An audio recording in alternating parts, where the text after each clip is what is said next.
Hello, hello, hello. Welcome back to the Chats and Chuckles show. We are still on episode 21. Where there's smoke, there's Marsau of season 6. And let me just say that everything said in this video is alleged and is in my personal opinion and is used for fair use only. We want to get that disclaimer out the way because we have a lot of opinions on this episode because there is a lot going on. Therefore, this episode will be broken down into several shows because there's too much to overlook or to jump past.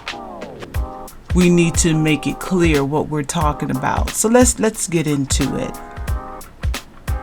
I titled this episode, Maurice is wrong about everything. Just everything. And I want to discuss him getting the Jeep Rubicon for Kimmie. Okay. I want to feel bad for Kimmie, but Kimmie doesn't feel bad for Kimmie. So it's hard to have that emotion for her and to feel sorry for her when she feels she's won the jackpot and she's trying to convince us that she's fine, that, he messes up sometimes, but she's good because she won the jackpot overall. We see him, I guess he's getting an estimate. It isn't quite clear. At first I thought maybe he got this Jeep Rubicon restored to what he wanted it to be. Now mind you, what he wanted it to be, not her wishes. Okay, well let's move on because I could spend 5 minutes talking about that. We see the Rubicon come out of the garage of this local business, and it's always good to see these local businesses featured on the show. Hopefully they can, spin that into great business for them. The Rubicon comes out and he starts talking with the owner about adding certain kind of wheels, mud wheels, to make it higher because this is an off-roading vehicle. This is not, this is not the vehicle, the fake SUVs that you drive on the street that are like cars. This is a real Jeep. This is a real, off-roading vehicle. And he's saying how he wants the wheels to be bigger and he wants it to be a monster. And you just gotta think, is that what Kimmie wants? Because Maurice is wrong about every friggin' thing. Everything he is wrong about. And it's so disgusting to see this man try to insert his will over this woman time after time after time. He was insisting that she quit her job as a nurse, quit that dang on job, and come do what you really want to do when she really enjoys being a nurse. It's been her occupation and her career choice for 20 plus years. It has afforded her a great life. It has helped her put her son through college where he could graduate debt free. It is a great feel and she thoroughly enjoyed it. And he was wrong about it until the pandemic hit. I don't know if I'm supposed to say that. Until, we had that situation from, for the last 3 years.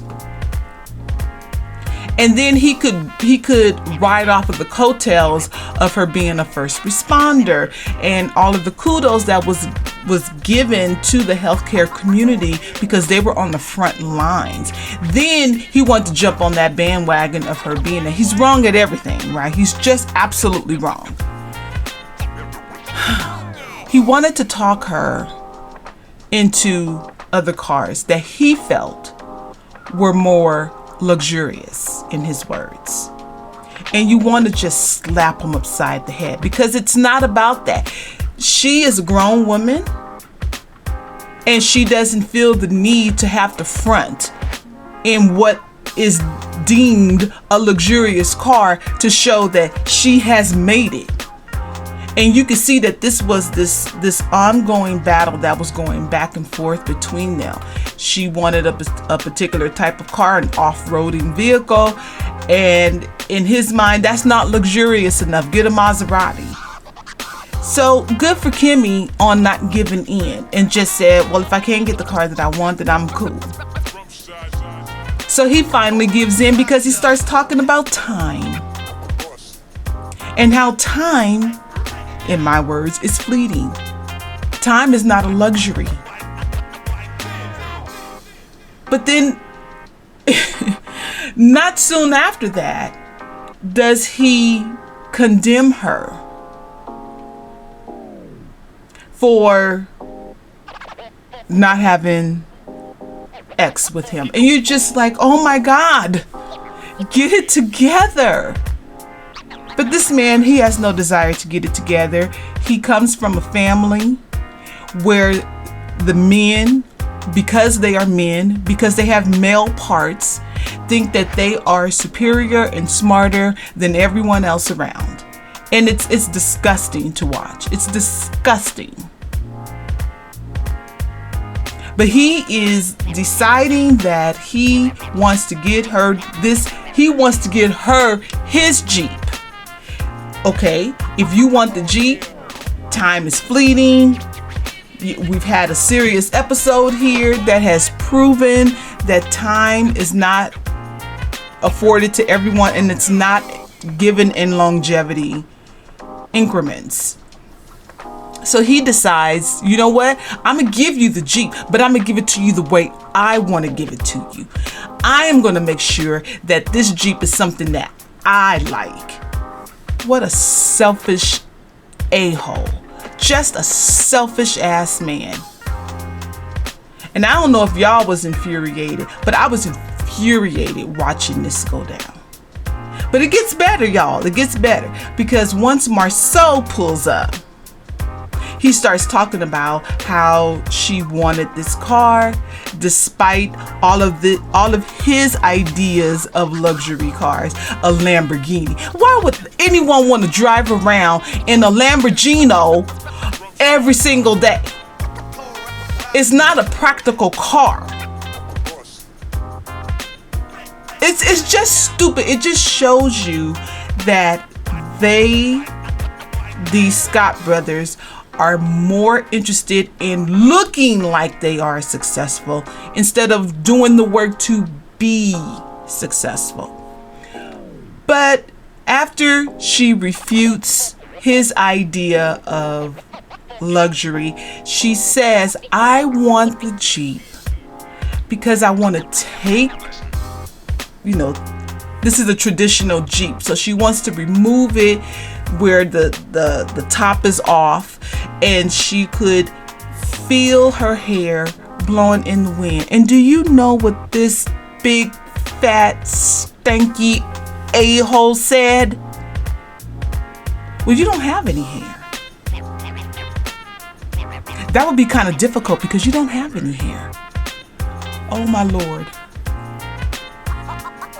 She has married a child. And I know she understands that. And I get, you don't want to throw your mate under the bus in front of the world, no less. But I know she must wake up every day and think, what will I have to deal with today from this ninja?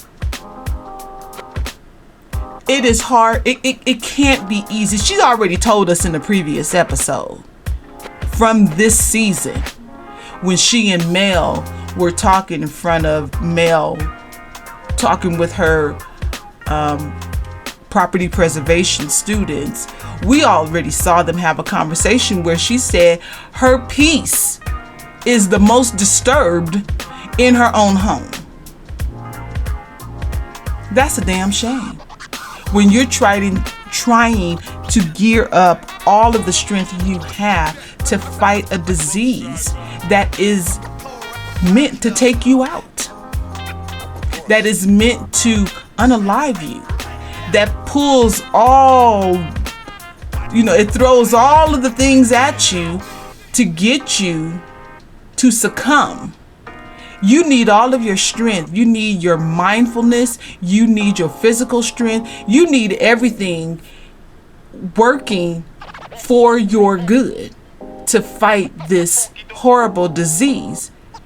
And she got to fight this man at home. Can you imagine that he would say something so insensitive? You don't fight this battle usually one time. It's a constant fight, right? It's a constant fight in how you think, in how you eat, how you take care of yourself, all of that becomes a lifestyle change, so that you do not just go into remission and then it rears its head down the road. You're always in fight mode to keep it at bay. How do you do that when you have to fight the man, the person who should be your team captain? Because I guarantee if it was reversed and he was fighting this battle, she would not be giving him the grief that he has. And let's talk about the grief. So this mofo is standing there with a brace on because he allegedly did something to his back. Now, Marsau is not my favorite person on the show, not at all, but he makes an interesting point as he's trying to convince someone to get on his side and to think of this whole thing as mind over matter, that they can't have sex the way that they used to. It's mind over matter, huh? Well, why isn't it mind over matter on your back? Why do you have a brace on? Why don't you just think yourself better? But you have a brace on, and people are supposed to accept that, take that as face value, that you have a back injury and this brace is going to help you with that injury. So a woman who is fighting a fatal disease, an aggressive disease, one of the most aggressive diseases, she's supposed to have mind over matter, that she can will her body to get out of fight mode so you can be pleased. That's some amazing crap to me. That is some amazing crap. But Maurice is wrong about everything. He's wrong about everything. He has a long history, and I'm going to do a video about it. He is wrong about everything, and he is wrong about this. Because he's sitting there, a walking contradiction, that if it is mind over matter, take that motherfucking brace off. And he is challenged by Marsau to do just that. And he takes the brace off and he, gets down on the ground and he says, and I would do some jumping jacks if it would get me some ass. Are you really kidding me right now? And no, P.S. no, I am not kidding you. He is saying this, and he firmly believes it. He can't recover from a back injury from using mind over matter techniques, but he wants his wife to do it with cancer. It don't get more ridiculous than that. Oh my God. He admits that, time is not a luxury. Those are my words. That's what I got from it. Why are we wasting time on you wanting to get what you want out of this deal? All he wants out of this marriage is what he can gain from it. Because even Marsau is like, don't you work? There's real life going on around. You have work, you have the stresses of work, you have other things that you're doing in life. When you come home, you're not coming home having sex like a 20-year-old. Some days it's a cuddle and we're gonna work on it tomorrow. We're gonna see what happens tomorrow. But when you have something that's physiology, and that is preventing you physically from something, you have grace, because your partner is in a death match with a disease that normally wins. And you're sitting here talking about how precious life is, that it took you 2 years to figure that out, to get her a freaking car that she wanted. You couldn't even stop out of your selfishness to get her the car that she wants. It doesn't matter if it's not fancy enough or luxurious enough or it's not a Lamborghini. She wanted the car that she wanted for a reason that she wanted. It doesn't have to make sense to you. If you understand that time is of the essence, you go out and you get her the car that she wants. And you don't fix it up the way you want it. You fix it up the way she likes.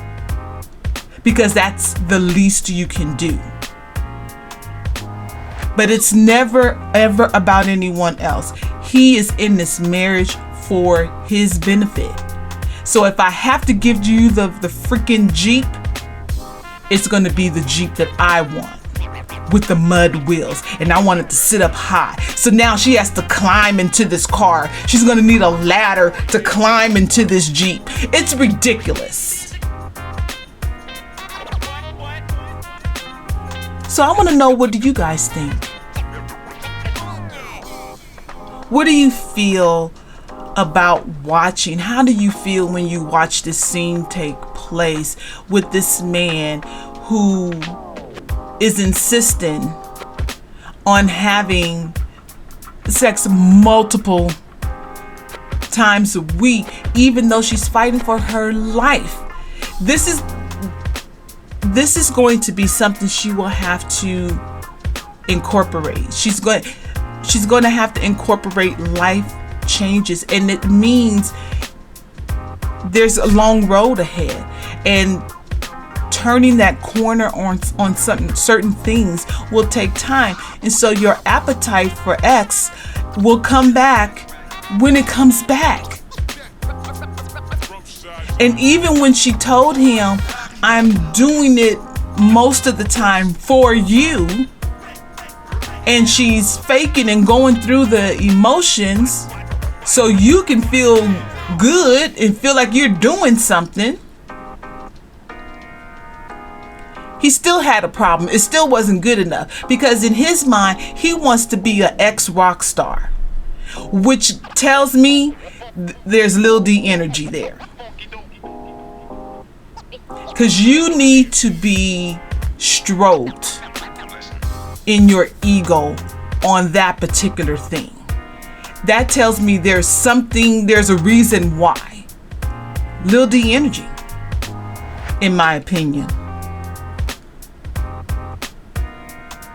You need too much emphasis on that particular thing.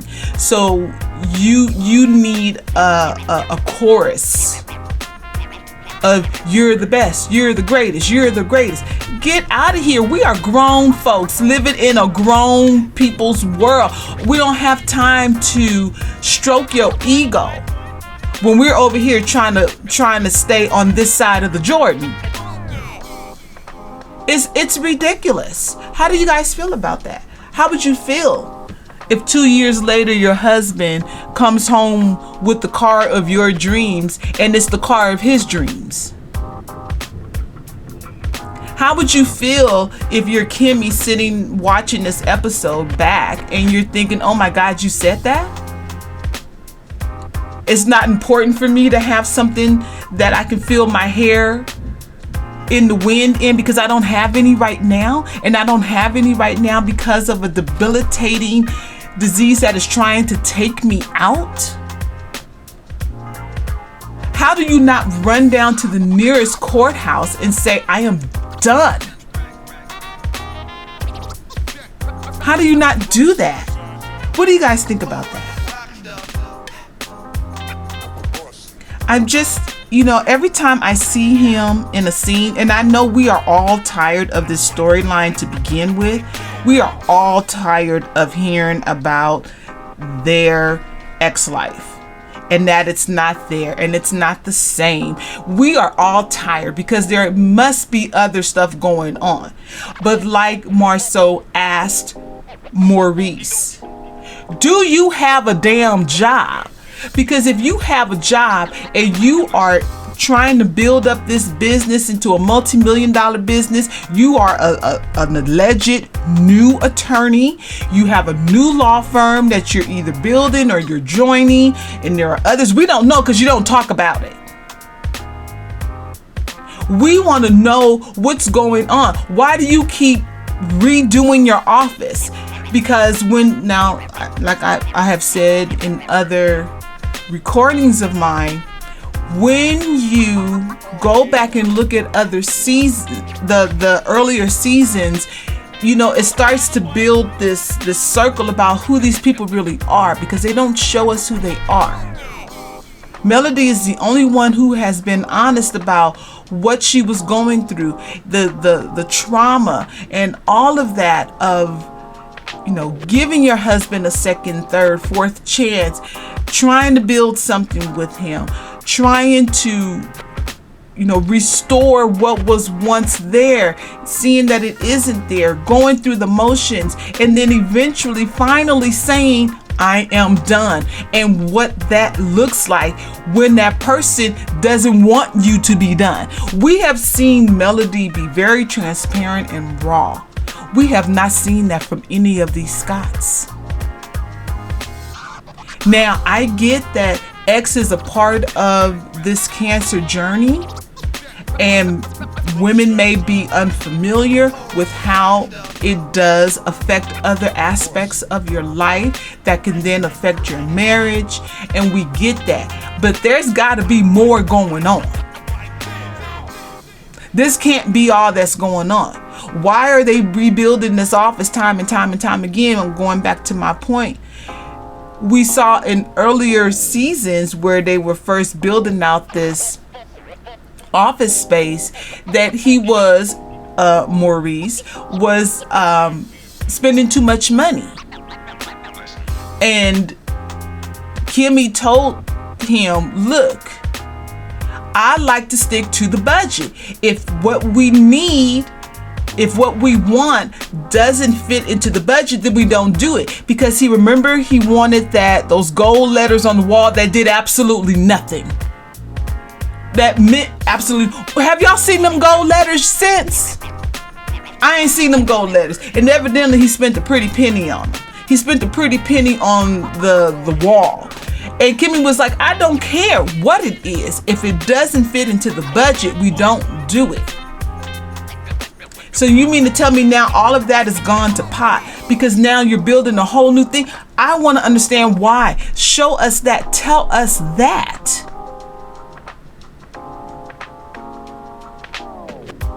It just feels that Maurice is in this marriage for what he can get for him. He became an attorney to say, I'm an attorney, but what are you doing? We don't see no cases. We don't see you preparing for any cases. We don't see you talking to clients. We don't see you talking to your staff. We don't see you talking to people on your team. We don't see anything. Do you have a paralegal? Is it that type of business? If you have this title company, so far we have not seen anyone using your title company, homeowners electing to go with you and to use your title company. I've seen a couple of things on social media, but I don't see it on the show. So I'm just over it. And Marsau is wrong about everything. And he's wrong about this.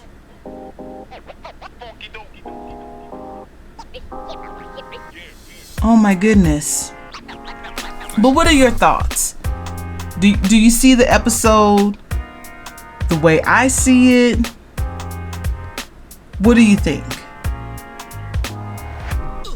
Is Maurice out for himself in this marriage? And he's just looking to do the things that he can tolerate, that he can brag about, that he can say is, for his good, because it looks like he does things that are for his good. And is that a marriage? Is that a marriage you would be in?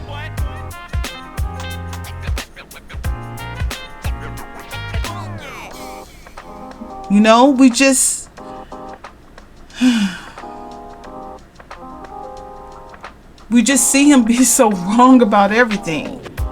He was wrong about Kimmie coming into credit one. He wanted to boot out Millie, or Kimmie and Millie worked together in order to bring her into credit one. Why would she want to leave a successful career in nursing to come into a bootleg company that has horrible reviews and that doesn't make any money? Because we don't see anything. We don't even see him talk about the business.